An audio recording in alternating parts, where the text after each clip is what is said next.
और भगवान सूर्य नारायण की कृपा से उन्हें स्यवंतक नाम की मणि प्राप्त हुई और उस मणि को लेकर के और द्वारिका में जब वो पहुंचे तो उस तेज को देख करके द्वारिका वासियों ने समझा कि भगवान सूर्य आ रहे हैं क्या। और फिर भगवान ने परिचय दिया कि ये तो हमारा ही भाई है सतराजीत। और भगवान सूर्य की कृपा से इसे स्यवंतक नाम की मणि प्राप्त हुई है। और भगवान श्री कृष्ण ने सतराजीत को एक ही प्रेरणा प्रदान की कि ये मणि तुम्हें साधना के प्रतिफल प्राप्त हुई है, तो इसके द्वारा जो कुछ भी प्राप्त होता है या तो पूरा का पूरा, पूरा नहीं तो आधा, आधा नहीं तो उससे भी आधा, जन कल्याण में लोगों के कल्याण के लिए वो सोना तो प्रदान करते रहो। लेकिन सतराजीत ने कहा नहीं, मैंने साधना करी है, मैंने फल प्राप्त किया है, तो मैं ये मणि किसी को नहीं दूंगा और इससे प्राप्त होने वाला सोना भी मैं किसी को। कल मैंने आपसे निवेदन किया था कि हमें जो कुछ भी प्राप्त हो रहा है ऐसा कभी भी अहंकार मत करना कि हमारे अपने अकेले के भाग्य का फल है। क्योंकि एक घर के अंदर कितने प्राणी रहते हैं और पता नहीं कौन से प्राणी के भाग्य से हमारे घर में आ रहा है, ये समझना बहुत कठिन है। ये समझना बहुत कठिन है। इसलिए जो भी व्यक्ति कमाता है उसको भी अहंकार नहीं करना चाहिए कि मैं सबको खिलाता हूँ, पता नहीं कौन के भाग्य का किसको सबको मिल रहा है। तो भगवान कृष्ण ने सतराजीत को यही बात कही कि ये मणि तो प्राप्त हुई तुम्हारी साधना की फलीभूत, लेकिन इसमें से कुछ अंश जो है तुम जन कल्याण के लिए, पब्लिक की सेवा के लिए प्रदान करो। लेकिन सतराजीत तो कुछ भी देने के लिए तैयार। और मैंने आपसे निवेदन किया था कि गुरु हमेशा यही हमें प्रेरणा करता है, गुरु का कार्य यही है कि हम कहीं ना कहीं कुछ न कुछ मंगल कार्य करते हैं। और कृष्ण तो क्या है, जगत गुरु। और इसलिए भगवान ने तो सहज स्वाभाविक ये बात कह दी, लेकिन सतराजीत ने उस बात का गलत ही अर्थ लगाया कि कृष्ण मुझसे स्वार्थ के कारण ऐसी बात कर रहे हैं। और आखिर के अंदर क्या हुआ, कुछ दिन व्यतीत होने के बाद इस सतराजीत का भाई है जिसका नाम है प्रसेन, और ये प्रसेन उसी मणि को गले में पहन करके और आंखें टिली चल पड़ा है। ध्यान देना मेरे भाई बहन, हमारे इष्ट की कृपा से हमें कुछ भी उपलब्ध हुआ है तो उस उपलब्धि का सही स्थान प्रदान करना चाहिए।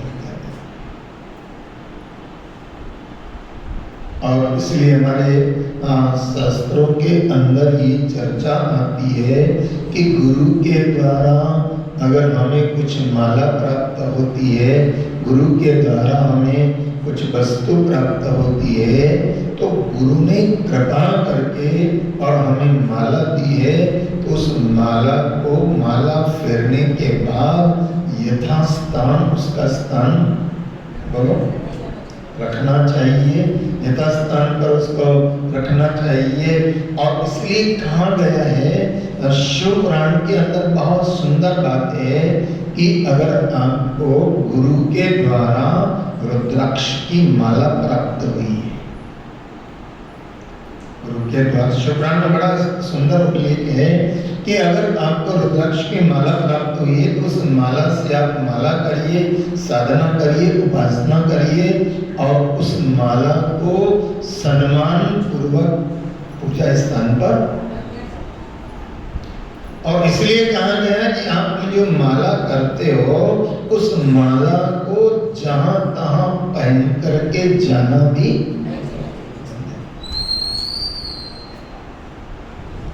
ये माला जो है ये दर्शन का विषय है, प्रदर्शन का विषय है। अब कई लोग तो भगत बनने के चक्कर में गले में तो माला धारण करके और जहां तहां पहुंच जाते, बोले माला से क्या पहचान होती, बोले हम तो। और इसलिए ध्यान देना, आपने माला भी पहन रखी है तो वस्त्रों के अंदर पहनना चाहिए। सोने के गहने वस्त्रों के ऊपर पहनना चाहिए और गुरु की कंठी, गुरु की माला, बोलो सोना वाना तो दिखाना होता ना, इसलिए ठीक है ऊपर पहन लो, लेकिन गुरु की माला, गुरु की कंठी जो है वो तो आपको वस्त्रों के अंदर आपकी बॉडी को टच रहना चाहिए।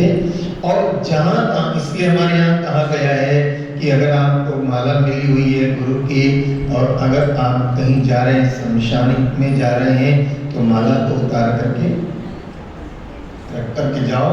तो जो कुछ भी हमारे इष्टों के द्वारा, हमारे गुरुओं के द्वारा, हमारे वंदनियों के द्वारा हमें कुछ भी प्राप्त हुआ है वो साधारण नहीं है। तो ऐसे भगवान सूर्य के द्वारा सत्राजित को ये मणि प्राप्त हुई है तो मणि को यथास्थान पूजा में रखना चाहिए, लेकिन उस मणि को प्रदर्शन का विषय बनाया और क्या किया, प्रसेन ने वो बिना बड़े भाई के पूछे ही उस मणि को गले में पहन करके और वो और जा रहा है शिकार के लिए। ध्यान देना, कहाँ जा रहा है, शिकार के लिए। अब ये साधनाओं से जो संपन्न वस्तु है, इसलिए ध्यान देना, हमारे गुरु की कंठी, हमारे गुरु की माला, हमारे गुरु की दी हुई वस्तु वो एक पावरफुल होती है। क्या होता है उसमें, गुरु का पावर काम कर रहा होता है। और इसलिए कहा गया है कि ऐसे स्थानों पर उस गुरु की माला, गुरु की दी हुई वस्तु को लेकर के नहीं जाना चाहिए। इष्ट के द्वारा प्राप्त वस्तु को ऐसे स्थानों पर लेकर के नहीं जाना चाहिए। अब ये जा रहा है शिकार के लिए, शिकार के निमित्त जा रहा है। यहाँ आखेट शब्द लिखा हुआ है, आखेट के निमित्त, शिकार के निमित्त जा रहा है। तो इष्ट के द्वारा प्रदत्त वस्तु को तो घर में और मणि को गले में पहन करके जा रहा है। इसलिए हमारे शास्त्रों के अंदर परंपरा है कि गृहस्थाश्रमी अगर रुद्राक्ष धारण करता है, गृहस्थ व्यक्ति अगर रुद्राक्ष धारण करता है तो रात्रि के समय सोने से पहले रुद्राक्ष को पवित्र जगह, शुक्रान में लिखा है सन्यासी विरक्त पहने रहे 24 घंटे तो कोई दिक्कत नहीं, लेकिन गृहस्थाश्रमी की अपनी एक उनकी दिनचर्या है, इसका अपना जीवन है। इसलिए गृहस्थाश्रमी को रात्रि के समय रुद्राक्ष माला पहन करके और शयन नहीं करना चाहिए, उसका एक अपना नियम है, पवित्र है वो। और अगर आप किसी भी चीज की पवित्रता का ध्यान रखोगे, इष्ट की पवित्र वस्तु का ध्यान रखोगे, गुरु की पवित्र वस्तु का ध्यान रखोगे, तो इष्ट तुम्हारा ध्यान रखेगा। ऐसा नहीं, इष्ट हमारा ध्यान रखेगा। इसलिए हमारे यहाँ आपने देखा होगा कि पंडित जी जब पूजा प्रारंभ करते हैं तो जल लेते हैं और जल करके लेकर के मंत्र बोलते हैं, ओम पवित्रो पवित्रो वा, छाड़ते हैं जल। इसका मतलब क्या है, कि हम अगर अपवित्र अवस्था में हैं तो वो जल छांट करके और हमें क्या बनाया जा रहा है? पवित्र बनाया जा रहा है। तो ध्यान देना, जैसे कई लोग तो क्या करते हैं, बेवकूफी में 24 घंटे जेब में गीता लिए घूमते रहते हैं। मैंने ऐसे भी लोग देखे कि जेब में गीता पड़ी है, जेब में हनुमान चालीसा पड़ी है, 24 घंटे हनुमान चालीसा को जेब में लिए घूमते रहते हैं। अब आपकी जेब में हनुमान चालीसा पड़ी है और तुम बाथरूम जा रहे हो, बोलो ना, बाथरूम जा रहे हो, लेटरिन में जा रहे हो, अपवित्र जगह जा रहे हो, तो ये बात का ध्यान रखना चाहिए। और एक बात और कही, कई लोग ना अपने पॉकेट में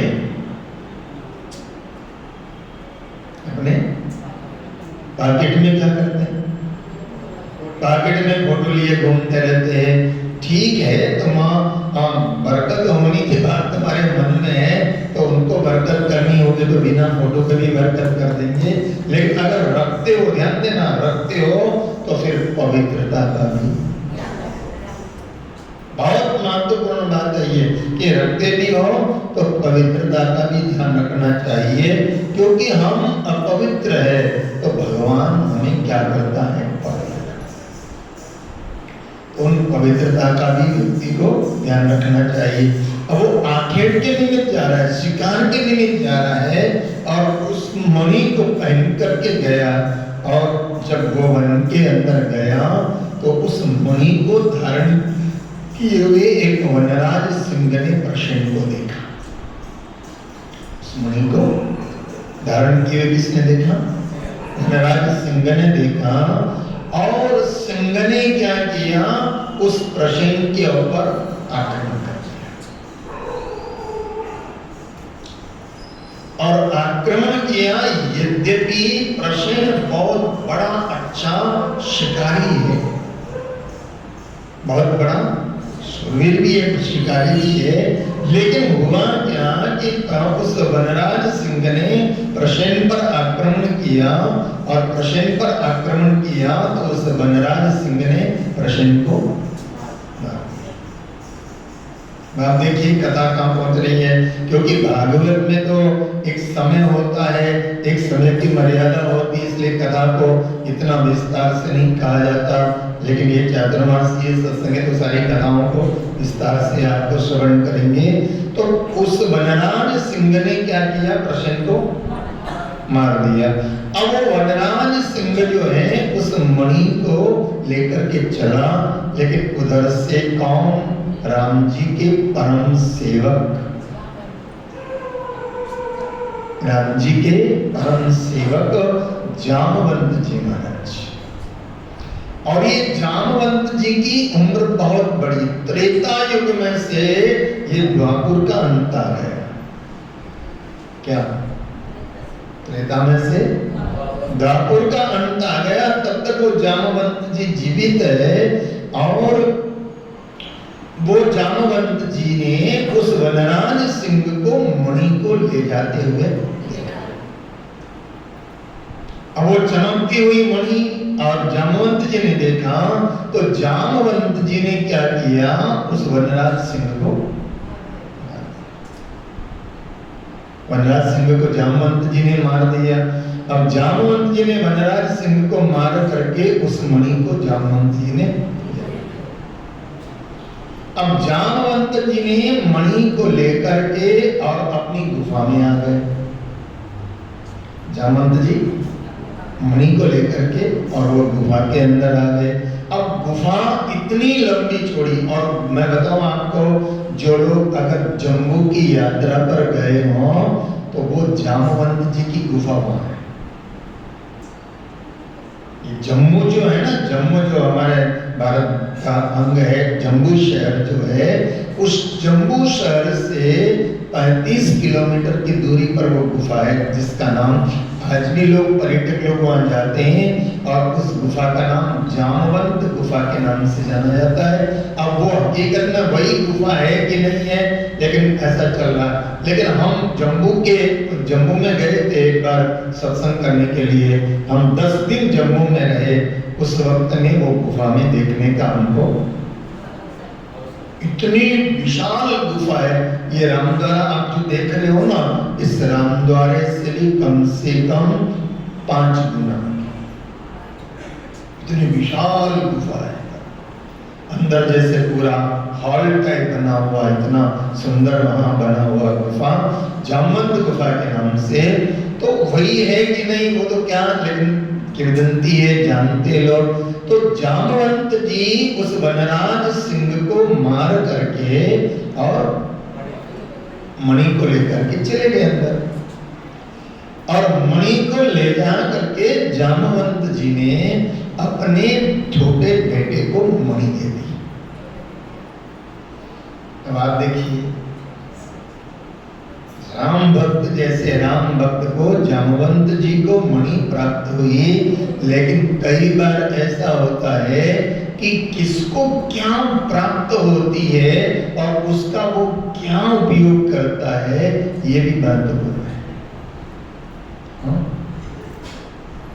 कई बार गुरु कृपा करके हमें कोई वस्तु दे देता है, गुरु की ये तो महानता है, कृपा है, संतों की कोई महानता है, कृपा है, लेकिन हम उसका क्या करते हैं ये महत्वपूर्ण है।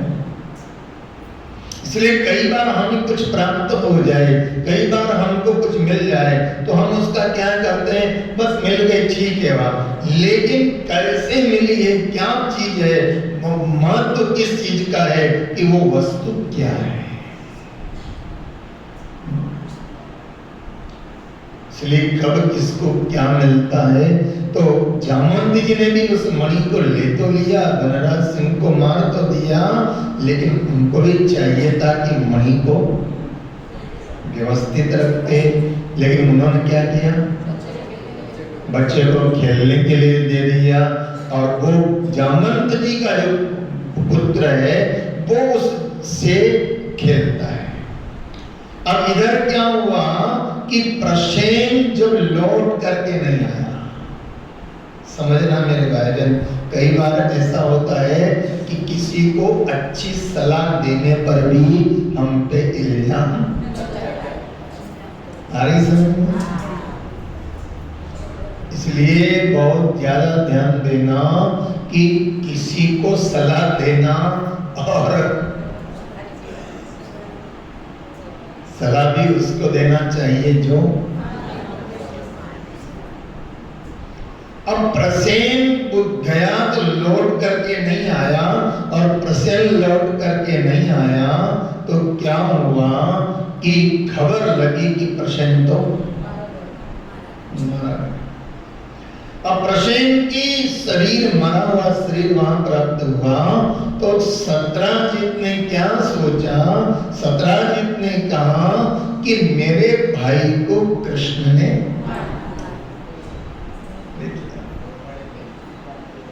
ये माया जो है ना,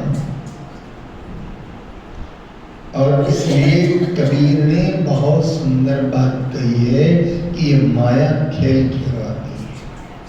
माया क्या करती है, खेल खिलवाती है। और इसमें कबीर ने बहुत सुंदर शब्द दिए, माया के लिए क्या कहा, बोले माया महा ठगनी हम जाने, माया महा ठगनी हम जानी। अब आप देखिए कि वो जो मणि थी, उस मणि का महत्व नहीं था, लेकिन मणि जो 4 मण, बोलो ना, जो सोना देती थी उसके कारण। अब यहाँ क्या हुआ कि सत्राजित ने सोचा कि कृष्ण ने मुझसे कहा था ये मणि महाराज को कृष्ण को दे दो, और मैंने नहीं दी, और मैंने नहीं दी तो मेरा भाई उस मणि को पहन करके गया और उसकी लाश मिली है, तो ऐसा लगता है कि कृष्ण ने मेरे भाई को,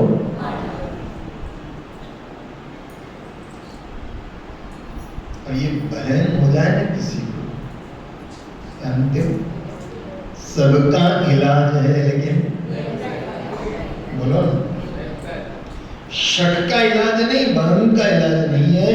और कौन किस पर वहम कर ले कुछ कहा। कई बार आप जानते हो, हमारे घर में कोई चीज गायब हो जाए, चोरी हो जाए, तो पता नहीं किस किस पर जाता है कि नहीं। और इसलिए कहा गया है कि जिसका धन गया उसका ईमान भी गया। जिसका धन गया उसका ईमान भी गया। कई बार हम नजदीक के व्यक्ति पर वहम करने लग जाते हैं, शक करने लग जाते हैं। तो इधर क्या हुआ, सत्यजीत ने क्या किया, बोले कृष्ण ने मेरे भाई को मार दिया और मणि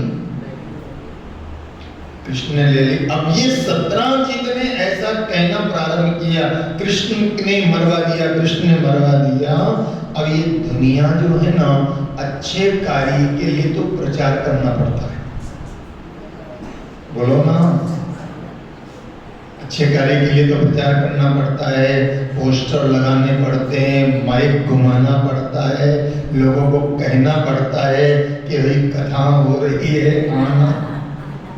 अरे बोलो ना बड़ा, अच्छे कार्य के लिए तो प्रचार करना पड़ता है। लेकिन कोई ऐसी घटना घट जाए किसी के लिए, तो उसका प्रचार करने की जरूरत नहीं है, अपने आप कानों कान एक दूसरे को। और लोग भी ऐसे होते हैं, बोलना शुरू कर दिया, अरे तूने सुना फलाने का ऐसा हो गया, लेकिन तुम बनाना मत किसी को, मेरा नाम मत लेना। क्या कहते हैं कि मैंने कहा है मेरा नाम मत लेना, लेकिन जानते हो जिसने सुना वो 4 जगह लोगों को फलाने का ऐसा हुआ, फलाने के बारे में ऐसा ऐसा। तो अच्छी बात के लिए प्रचार करना पड़ता है, लेकिन किसी की बदनामी के लिए प्रचार करने की जरूरत नहीं, बदनामी तो। और ध्यान देना, लोग अच्छे कार्य में रुचि कम लेते हैं, लेकिन किसी की निंदा करनी हो तो बोलो ना, किसी की निंदा करनी हो तो देखो कैसी रुचि ले लेकर के बातें करते, 2-2 घंटे तक खड़े खड़े बातें करते जाएंगे। लेकिन अच्छे कार्यों के लिए तो क्या हुआ, ये सत्यजीत ने प्रचारित किया कि कृष्ण ने मेरे भाई को। अब ये कानों कान खबर फैलने लगी, कृष्ण ने प्रसेन को मरवा दिया। क्यों मरवा दिया, मणि के लिए मरवा दिया, मणि के लिए कृष्ण ने मरवा दिया। अब कृष्ण की बदनामी होने लगी। ध्यान देना, ये कथा जो आती है और भगवान कृष्ण पे ये झूठा इल्जाम, इसलिए कभी कभी मान लो आप पर भी झूठा इल्जाम लगे तो दुखी मत होना, अगर आप सच्चे हो तो, बोलो ना। अब अगर आप चोर नहीं हो और कोई अगर आपको चोर कहे तो, क्योंकि अपन है ही नहीं, ऐसा किया ही नहीं है, तो दुखी होने की जरूरत। हाँ, उसका एक निराकरण स्पष्टीकरण करना तो जरूरी है, आप लोगों को जागृत करना तो जरूरी है, लेकिन भीतर से दुखी नहीं होना अगर हम वैसे नहीं, बराबर। हाँ, निराकरण जरूर करना चाहिए, ऐसा नहीं मौन बैठ जाना चाहिए। ये समझना, जरा इसके माध्यम से समझना कि अगर कोई ऐसा इल्जाम लगा है तो निराकरण जरूर। बैठ जाओ बाबा, वहीं बैठ जाओ, इसको बिठा दो यार, ये बीच बीच में डिस्टर्ब कर, बैठ जाओ वहीं बैठ जाओ। आएगा फोटो पे माथा मारेगा तो शांति से बैठता। तो भगवान कृष्ण ने सोचा कि क्या करना चाहिए। भगवान कृष्ण ने सोचा कि ये फालतू की चर्चा और इल्जाम लगाने वाले तो लगाएंगे, लेकिन आप सत्य की राह पर होगे तो जो इल्जाम लगाने वाले हैं वो भी एक दिन तुमको प्रणाम करेंगे। देखो, इस कथा के माध्यम से जरा समझने की कोशिश करना कि इल्जाम लगाने वाले इल्जाम लगाएंगे, लेकिन आप सत्य के राह पर हो तो लोग कितना ही इल्जाम लगाए लगेंगे, लेकिन जरा समझना, सूरज को बादल घेर सकते हैं, सूरज को बादल थोड़ी देर के लिए छुपा सकते हैं, लेकिन छटना बादल को पड़ेगा, सूरज को छटना नहीं पड़ेगा। सूर्य के आगे बादल आ जाए तो कितनी देर बादल आएंगे? बोलो ना, आएंगे घंटे 2 घंटे, लेकिन छटना किसको पड़ेगा? सूर्य को छटना पड़ेगा। सूर्य को मान लो बादलों ने छुपा भी दिया तो बादल कब तक छुपा के रखेगा? ऐसे ध्यान देना, अगर आपकी साधना, आपकी उपासना, आपकी भक्ति दृढ़ है और जो आप पर इल्जाम लगा रहे हैं आप वैसे नहीं हैं, तो उसका निराकरण करने का जरूर प्रयास करो, लेकिन हताश और निराश कथा के माध्यम से समझना जरा। भगवान कृष्ण का लोग चर्चाएं करने लगी, और लोगों की आदत क्या होती है, कई बार तो बात इतनी सी होती है कि नमक मिर्ची लगा के इतनी हो जाती है और इतनी से इतनी हो जाती है, बात को बढ़ते हुए देर नहीं लगता। और लोगों का स्वभाव क्या है, बोलो ना, नमक मिर्ची लगाना। अब यहाँ चर्चाएं ऐसी होने लगी कि कृष्ण ने मरवा दिया, कृष्ण ने सोने के वो मणि को ले लिया, सोने के लोक में ऐसा हुआ, ये हुआ। भगवान ने कहा मैंने तो सिर्फ सलाह दी थी कि भाई तुम्हें जो कुछ मिला है उसमें से तुम कुछ अच्छा करो, सत्कर्म करो, लेकिन ये मानने के लिए तैयार नहीं हुआ। लेकिन अब क्या किया जाए? तो उस वक्त में फिर भगवान कृष्ण ने क्या किया? भगवान कृष्ण ने वहां से चले, साथ में लोगों को लिया, कुछ लोगों को साथ में लिया और लेके भगवान कृष्ण चले। तो जहाँ प्रसेन मरा था वहां से आगे बढ़े तो क्या देखा? वनराज सिंह के चरणों के चिन्ह। उसी दिशा में भगवान आगे बढ़ते गए और वहां से आगे बढ़े तो वो वनराज सिंह भी मरा पड़ा है। और आगे देखा तो ऋष के रीछ, चामनसी कौन है? रीछ के पांवों के चिन्ह है। तो भगवान ने सोचा अब यहाँ से आगे बढ़ो, और आगे बढ़े तो वो रीछ के पांवों के चिन्ह जाते जाते एक गुफा के द्वार तक पहुंचे हैं। तो भगवान कृष्ण समझ गए कि वनराज सिंह को किसने मारा? रीछ ने मारा है, और रीछ अंदर चला गया है।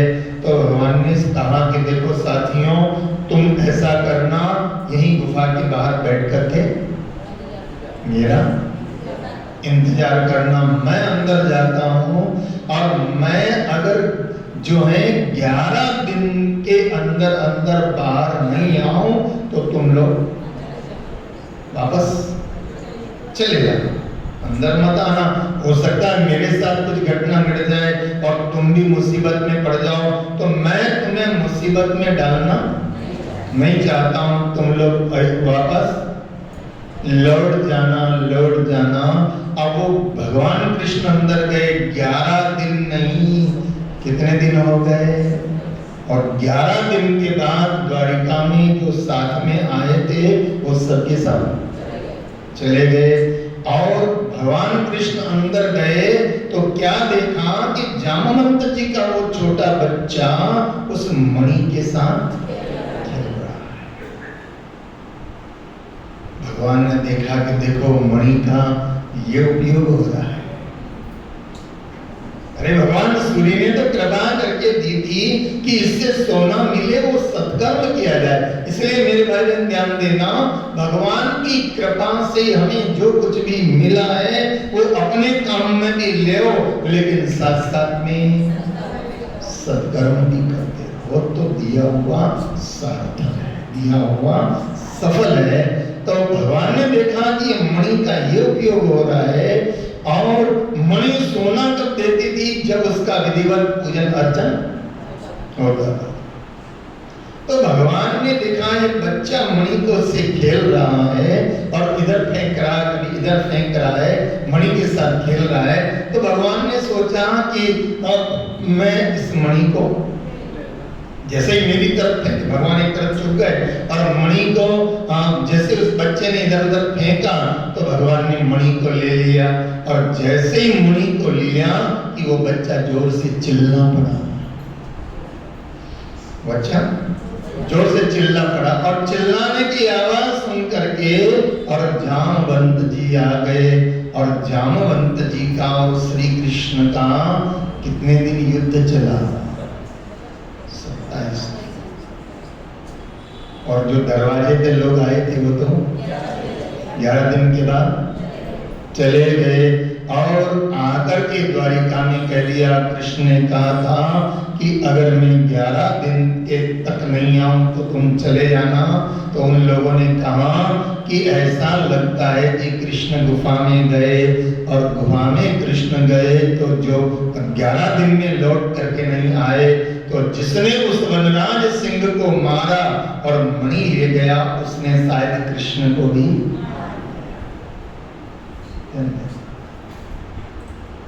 और आज 27 दिन हो गए और उस गुफा में से भगवान वहां युद्ध कर रहे। अब इधर द्वारिका में ये हो गया कि 17 जीत के कारण कृष्ण गुफा में गए और 11 दिन में लौट करके नहीं आए, तो 11 दिन के अंदर कृष्ण भी शायद गुफा में मारे गए हों। लेकिन इस सारी बात को कौन जानता है? वसुदेव जी, कृष्ण भगवान के पिता। द्वारकावासी चिंता करने लगे, फिक्र करने लगे, लेकिन आप ये जानते कि क्या होगा, कैसे होगा। और वसुदेव जी सबसे ज्यादा चिंता किसको होती है? माता को और पिता। आइए इस प्रसंग को कहां जा घूम रहा है समझना जरा, कि वसुदेव और माता देवकी को बड़ी चिंता हो रही है कि मेरे पुत्र के ऊपर इल्जाम लगा और मेरे पुत्र वहां 11 दिन का कह करके गए, आज 27 दिन हो गए लौट करके नहीं आए, तो क्या होगा? बड़े चिंतित है, माता पिता बड़े चिंतित है। और ऐसे चिंतित बहुत है। और ऐसे समय में द्वारिका में कौन आ गए? नारद जी महाराज पधार गए। कौन आए? नारद जी महाराज आए।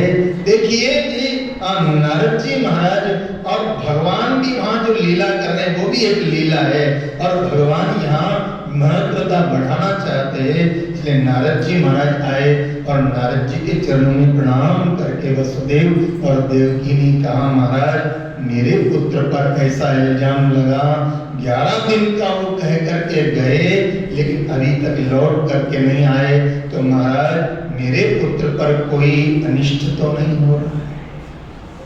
क्योंकि माता देवकी ने अपने 6 पुत्र कंस के द्वारा मरे, तो जब 6 पुत्र मर गए तो माँ का दिल आशंकित होना बोलो स्वाभाविक है। तो माता देवकी और वसुदेव जी नारद जी महाराज से कहने लगे कि हे प्रभु, कहीं ऐसा तो नहीं हुआ कि मेरे पुत्र को भी दुर्गति हो गई हो, कहीं ऐसा तो नहीं हुआ कि मेरे पुत्र के साथ भी कोई अनिष्ट हुआ हो, तो महाराज आप बताओ। और उस समय नारद जी महाराज ध्यानस्थ हो गए और ध्यानस्थ होकर के कहने लगे कि देखो, आपका पुत्र कुशलता से लौट करके आए और आपके प्रिय की कोई दुर्गति नहीं हो, तो दुर्गति निवारणी माँ दुर्गा है। इसलिए माँ भगवती का एक नाम क्या है? दुर्गा। क्या नाम है? दुर्गा। दुर्गा नाम भगवती का क्यों पड़ा? क्योंकि वो दुर्गा दुर्गति का निवारण करती है। तो नारद जी महाराज ने वसुदेव जी से क्या कहा कि हे वसुदेव जी, आप एक काम करो। बोले क्या? बोले देवी भागवत का अनुष्ठान करो। ये मुख्य बात, जो देवी भागवत का जो माध्यम की चर्चा चल रही है वो माध्यम की। बोले आप ऐसा करो, क्या करो? देवी भागवत का अनुष्ठान करो और माँ भगवती को प्रार्थना करो कि हे माँ, तेरे द्वार पर जो आता है वो कभी खाली। और उस समय वसुदेव जी ने नारद जी से कहा, महाराज अब देवी भागवत का अनुष्ठान कौन करे? आप ही कर दो महाराज। तो नारद जी महाराज ने भगवान कृष्ण कुशलता से लौट करके आए। भगवती दुर्गा जो दुर्गति नाशनी है, इसलिए दुर्गा दुर्गति नाशनी ऐसा शब्द कहा है। तो माँ भगवती दुर्गा की ये देवी भागवत का अनुष्ठान प्रदान किया। आओ माँ भगवती को हम भी याद करें। हे माँ, तेरे द्वार से जो आता है वो खाली लौट करके नहीं आता है। जय जय हे जगदम्बे माता, जय जय हे जगदम्बे माता, जय जय हे जगदम्बे माता, जय जय हे जगदम्बे माता। द्वार तिहारे जो भी आता, द्वार तिहारे जो भी आता, बिन मांगे सब कुछ पा जाता, बिन मांगे सब कुछ पा जाता। जय जय हे जगदम्बे माता, जय जय हे जगदम्बे माता, जय जय हे जगदम्बे माता, जय जय हे जगदम्बे माता, जय जय हे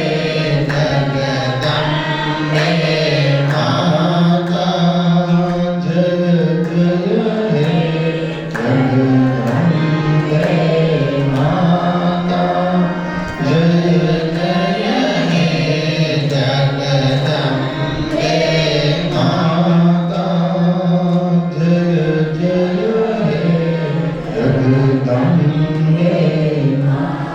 तू चाहे तो जीवन दे दे, चाहे तो पल में जीवन ले ले। तू चाहे तो जीवन दे ले, चाहे तो पल में जीवन ले ले। जन्म मरण सब हाथ में तेरे, जन्म मरण सब हाथ में तेरे।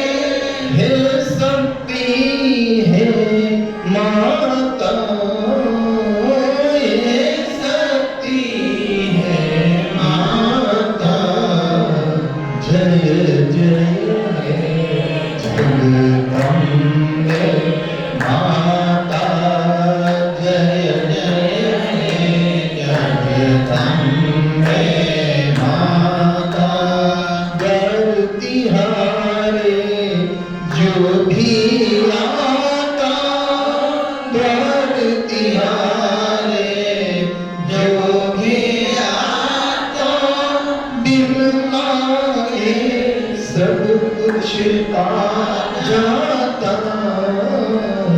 जय जय हे जगदम्बे माता, जय जय हे जगदम्बे माता। राजा होया होय भिखारी, राजा होया होय भिखारी,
जगदम्बे माता जय जय जगदम्बे माता जय जय जगदम्बे माता जय जय जगदम्बे।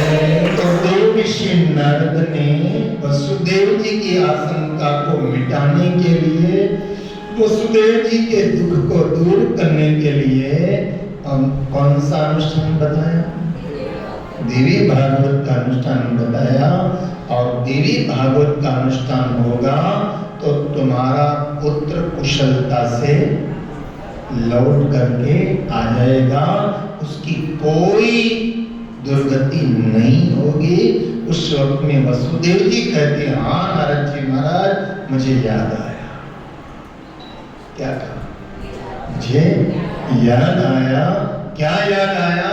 बोले महाराज मैं जब कंस के कारागृह में था। कहाँ थे? कंस के कारागृह में था और कंस के द्वारा मेरे 6 पुत्रों को, सुना ना, कंस के द्वारा 6 पुत्रों को जब कंस के द्वारा मार दिया गया था तब मैं बड़ा अशांत हो गया था, बड़ा दुखी हो गया था, बड़ा परेशान हो गया था। और उस समय जब मेरा चित्त बहुत हताश निराश हो गया था तो हमारे कुल गुरु कौन? गर्गाचार्य जी महाराज। यादवों के कुल गुरु कौन है? गर्गाचार्य जी महाराज उस वक्त में मेरे पास आए थे। देखिए भागवत में ये सारी चर्चाएं नहीं है, लेकिन देवी भागवत में ये चर्चाएं हैं कि उस वक्त में जब 6 पुत्रों को कंस ने मार दिया था और उस वक्त में मेरा मन बड़ा अशांत हो गया था तो मेरे गुरुदेव कौन? गर्गाचार्य जी महाराज मेरे पास आए थे और उन्होंने कहा कि देखो, मैंने उन गुरुदेव के सामने प्रार्थना की कि गुरुदेव देखो मेरे 6 पुत्रों को कंस ने, और महाराज जो भविष्यवाणी है कि 8वां पुत्र कंस को मारने वाला होगा, तो महाराज कहीं ऐसा न हो कि कंस ने 6 को मार दिया तो बाकी मेरे 2 पुत्र जो और होंगे उनको भी कंस मार देगा। उस समय गर्गाचार्य जी महाराज ने मुझे प्रार्थना बताई थी और मुझे कहा था कि हे वसुदेव जी, तुम्हारे पुत्रों का रक्षण होता रहे तो तुम इसके लिए एक अनुष्ठान करो।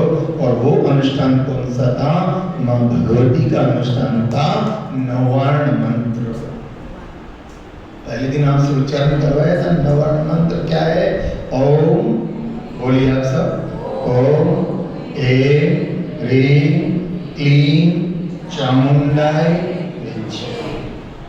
मुझे गर्गाचार्य जी महाराज ने भगवती की आराधना करने के लिए मुझे बताया था कौन किस वक्त में हमें क्या जरूरत है और हमें क्या करना चाहिए, ये कौन बताता है? गुरु रास्ता बताता है, गुरु मार्ग बताता है। तो गर्गाचार्य जी महाराज ने जो मुझे मार्ग बताया मुझे याद आ रहा है।